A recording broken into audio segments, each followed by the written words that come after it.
semaine, nouvelle édition. Mesdames et messieurs, bonsoir et bienvenue. Restez avec nous jusqu'à son terme.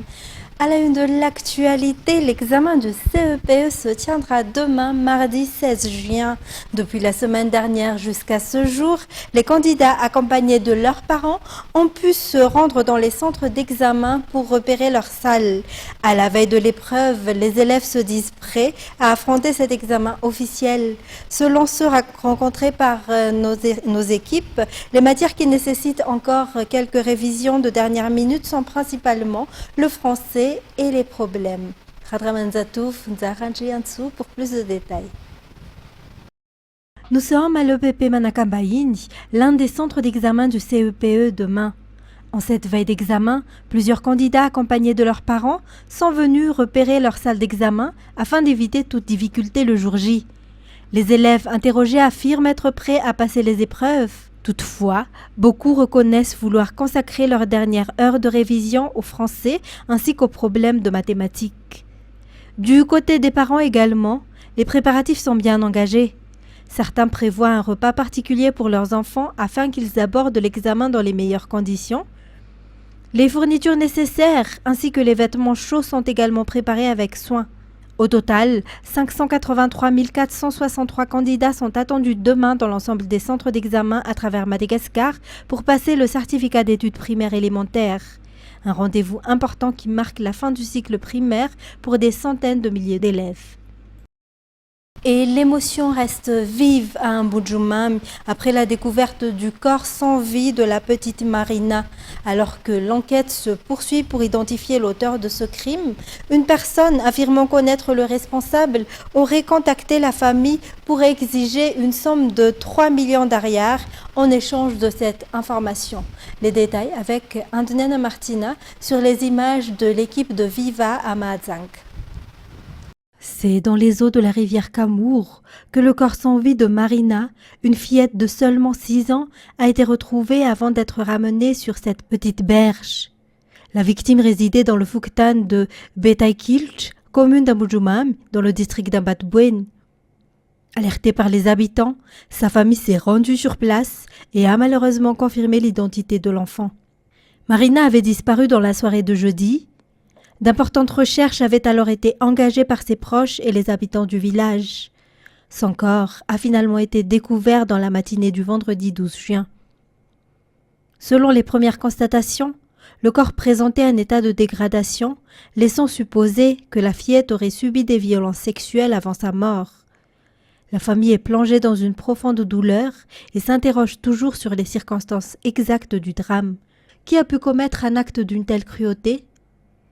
Alors que la dépouille de Marina se trouve encore au village, ses proches ont reçu un appel téléphonique hier.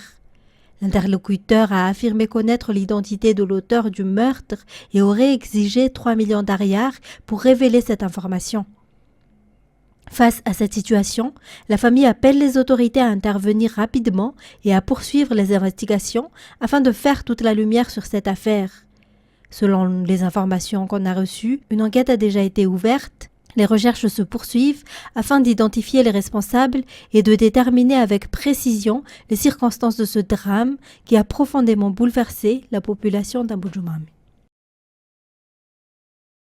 Et en économie, la taxe sur les véhicules motorisés n'est pas supprimée, mais sa mise en application est provisoirement suspendue. C'est ce qu'a déclaré ce jour le ministre de l'économie et des finances, Hatim Bazaz, lors de la présentation du projet de loi des finances rectificatives 2026. Selon lui, les modalités d'application de cette taxe feront encore l'objet de discussions avec les députés. Reportage.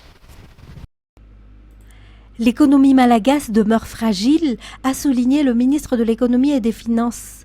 Face à cette situation, la relance économique figure parmi les principales priorités du gouvernement. Outre les emprunts et les appuis financiers des partenaires techniques et financiers, l'augmentation des recettes fiscales est jugée indispensable pour soutenir les actions de l'État. Dans le cadre du projet de loi de finances rectificative 2026, les recettes fiscales sont estimées à 6 221,7 milliards d'ariars. Plusieurs nouvelles mesures fiscales y sont également proposées. Concernant la taxe sur les véhicules à moteur qui a suscité de nombreuses réactions ces dernières semaines, Le ministre a précisé que son application sera réexaminée en concertation avec les députés. Il a insisté sur le fait que cette taxe n'est pas abandonnée, mais simplement suspendue dans l'attente des discussions. À noter que l'examen du PLFR 2026 est ouvert à la participation citoyenne. Les citoyens, organisations et acteurs concernés peuvent ainsi soumettre leurs observations et propositions aux parlementaires. L'étude du texte en commission pourrait durer jusqu'à 10 jours, contre 2 jours auparavant, afin de permettre un examen plus approfondi des différentes dispositions contenues dans le projet de loi. Dans les actualités sociales, une opération de saisie de matériel menée samedi dernier dans une entreprise dirigée par un ressortissant chinois à Tarasoch a suscité une vive émotion. L'intervention des forces de l'ordre a été perçue par plusieurs riverains comme une attaque à main armée. Des images largement relayées sur les réseaux sociaux ont notamment montré de violents affrontements entre les agents des forces de sécurité, les gardiens de l'entreprise et certains employés. Reportage.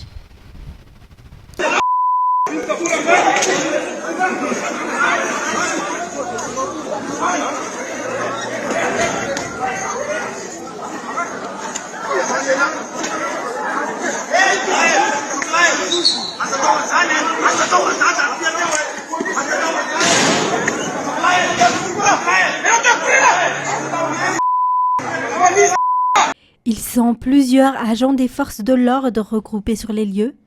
Les personnes plaquées au sol seraient, selon les informations recueillies, des gardiens et des employés de l'entreprise.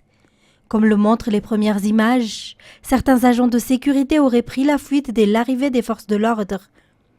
Une course-poursuite s'est alors engagée. Selon les images diffusées, les gardiens seraient au nombre de 6, contre plus d'une quinzaine d'agents des forces de l'ordre mobilisés pour l'opération. D'après les témoins, plusieurs personnes auraient été blessées lors de l'intervention qui avait pour objectif l'exécution d'une saisie de matériel appartenant à l'entreprise.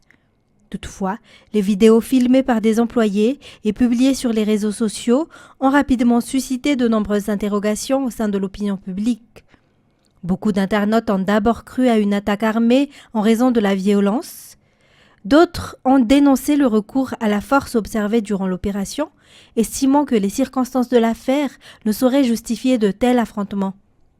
L'incident continue ainsi d'alimenter les débats et les réactions sur les réseaux sociaux.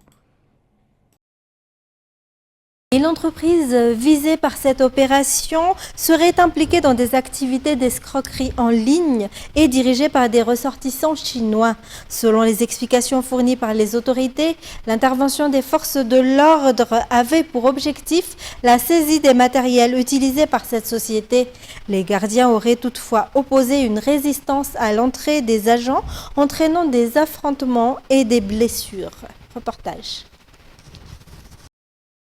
La perquisition effectuée au sein de l'entreprise dirigée par des ressortissants chinois à Tarasoch était parfaitement légale selon les déclarations du parquet et des enquêteurs. D'après les autorités, cette société faisait l'objet d'une surveillance depuis plusieurs mois. Elle était déjà ciblée par une enquête approfondie en raison de soupçons d'escroquerie internationale via Internet, communément appelée scamming. Les enquêteurs indiquent que lorsque les forces de l'ordre se sont présentées sur les lieux pour exécuter la saisie, les gardiens auraient refusé d'ouvrir le portail de l'entreprise, compliquant ainsi le déroulement de l'opération. Près de 700 employés se trouvaient au sein de l'entreprise au moment de l'intervention, dont une majorité de ressortissants étrangers. Selon les informations communiquées par les enquêteurs, les activités frauduleuses attribuées à cette structure auraient généré jusqu'à 8 000 $ par jour. Les autorités estiment qu'il s'agirait d'un réseau structuré opérant à l'échelle internationale. Toujours selon leurs déclarations, ce groupe aurait déjà été expulsé d'un autre pays avant de s'implanter à Madagascar. 6 personnes ont été interpellées dans le cadre de cette affaire. Il s'agit des gardiens qui auraient résisté à l'intervention des forces de l'ordre. Les autorités ont également indiqué qu'un agent des forces de sécurité avait été blessé lors de l'opération de saisie du matériel. Quant aux ressortissants chinois présentés comme les principaux responsables présumés du réseau de scamming, ils font toujours l'objet de recherches.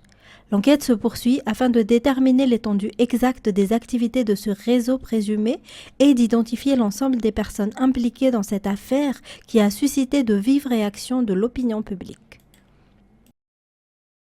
Dans un tout autre sujet, la fibre optique est une technologie conçue pour augmenter la vitesse de connexion et améliorer la qualité de l'accès à Internet. À Madagascar, elle reste encore peu connue du grand public.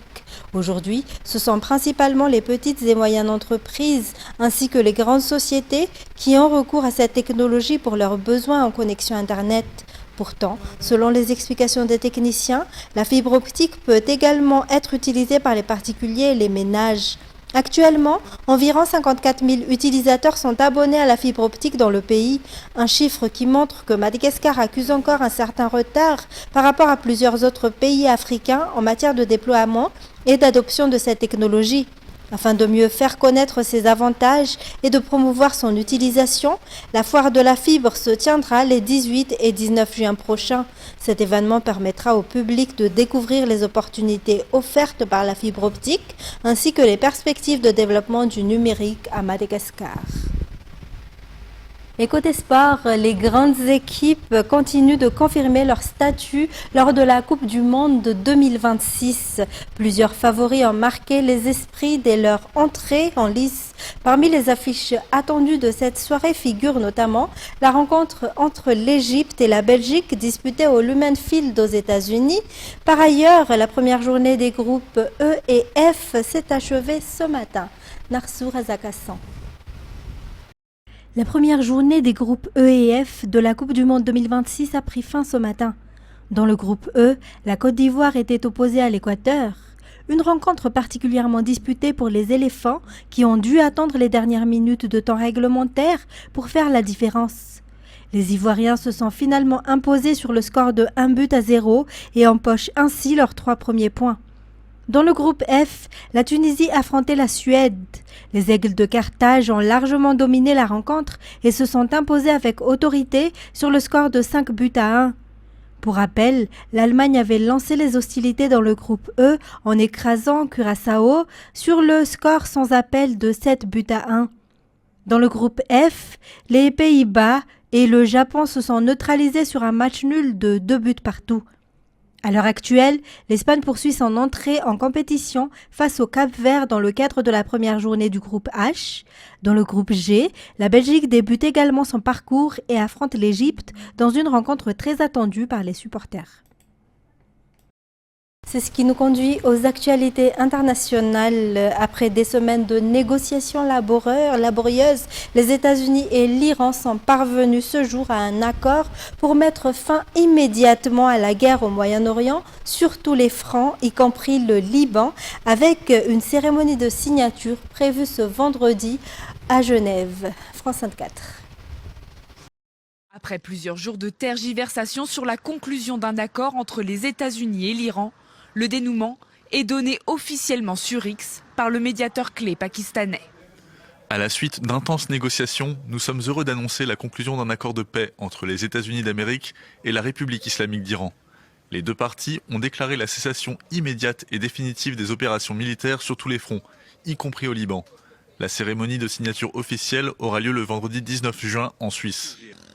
Sur son réseau social Truth Social, Donald Trump annonce la réouverture du détroit d'Ormuz après la signature de l'accord vendredi prochain. L'accord avec la République islamique d'Iran est désormais finalisé. Félicitations à tous. J'autorise par la présente l'ouverture sans péage du détroit d'Ormuz et simultanément la levée immédiate du blocus naval des États-Unis. Navires du monde entier, mettez vos moteurs en marche, que le pétrole coule à flot. De son côté, l'Iran confirme que cet accord met fin immédiatement à la guerre, mais apporte une nuance. Des pourparlers pour un texte final devraient encore avoir lieu dans les 2 prochains mois. Il a été conclu malgré notre totale méfiance envers nos ennemis. Nous avons mis en place des plans spécifiques pour surveiller le respect des engagements des États-Unis au titre de ce mémorandum. Depuis l'entrée en vigueur d'un cessez-le-feu le 8 avril, les négociations entre Washington et Téhéran ont buté sur de nombreux points, comme le programme nucléaire iranien ou encore le contrôle du détroit d'Ormuz. Les dernières frappes israéliennes sur le sud de Beyrouth dimanche matin avaient inquiété Donald Trump quant à la conclusion d'un accord avant la fin du week-end. Prochaine étape, selon le ministre pakistanais, plusieurs réunions cette semaine avant la signature de l'accord prévu en Suisse le 19 juin. Le vice-président américain J.D. Vance a déjà annoncé sa venue. Celle de Donald Trump est également envisagée. Israël maintiendra ses troupes au Liban, en Syrie et à Gaza pour une durée indéterminée, a affirmé ce jour le ministre israélien de la Défense après cette annonce. France 24. L'a observé au quotidien dans le cadre de ces négociations, puisque les Israéliens sont par nature contre toute négociation avec les Iraniens et en ce sens leurs intérêts divergent de ceux des Américains. Donald Trump a eu des mots très durs pour qualifier le Premier ministre israélien. Il dit, je cite Netanyahou, is a very difficult guy, un gars très difficile. Il écrit aussi, je cite, pour être honnête avec vous, les Israéliens devraient nous être reconnaissants d'avoir fait cela, parce que si l'Iran possédait l'arme nucléaire, Israël ne survivrait pas 2 heures. Alors l'opposition israélienne réagit depuis ce matin contre cet accord négocié entre Téhéran et Washington. Yair Lapid, l'un des leaders de l'opposition, parle de l'un des échecs les plus consternants de la politique étrangère et de la sécurité d'Israël. Yair Golan, lui, leader du Parti démocrate, dit, je cite, c'est un accord qui a été conclu par-dessus la tête d'Israël. Il dit que Benjamin Netanyahou doit être remplacé lors des prochaines élections par nécessité politique, mais aussi puisque c'est une question de sécurité majeure. Au sujet de l'Iran, les Israéliens estiment que les Américains ne peuvent pas négocier sur les points clés pour les Israéliens, que sont le programme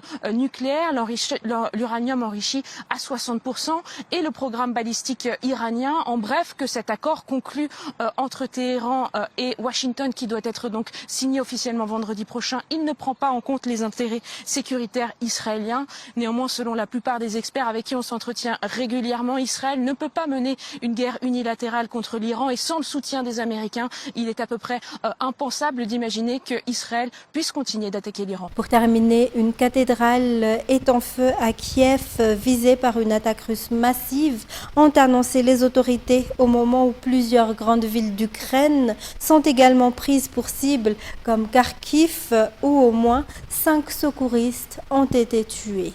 France 24. Les flammes se reflètent dans l'or des coupoles. Cette cathédrale fait partie du célèbre complexe orthodoxe de la Laure, joyau architectural de Kiev, visé par des frappes russes cette nuit. Des dizaines de camions de pompiers tentent de stopper la destruction du toit. Un site du patrimoine mondial de l'UNESCO, un monument culturel d'une valeur inestimable, a été pris pour cible et est en feu. C'est une attaque brutale contre notre peuple et notre patrimoine. Voilà le véritable visage des valeurs orthodoxes de la Russie.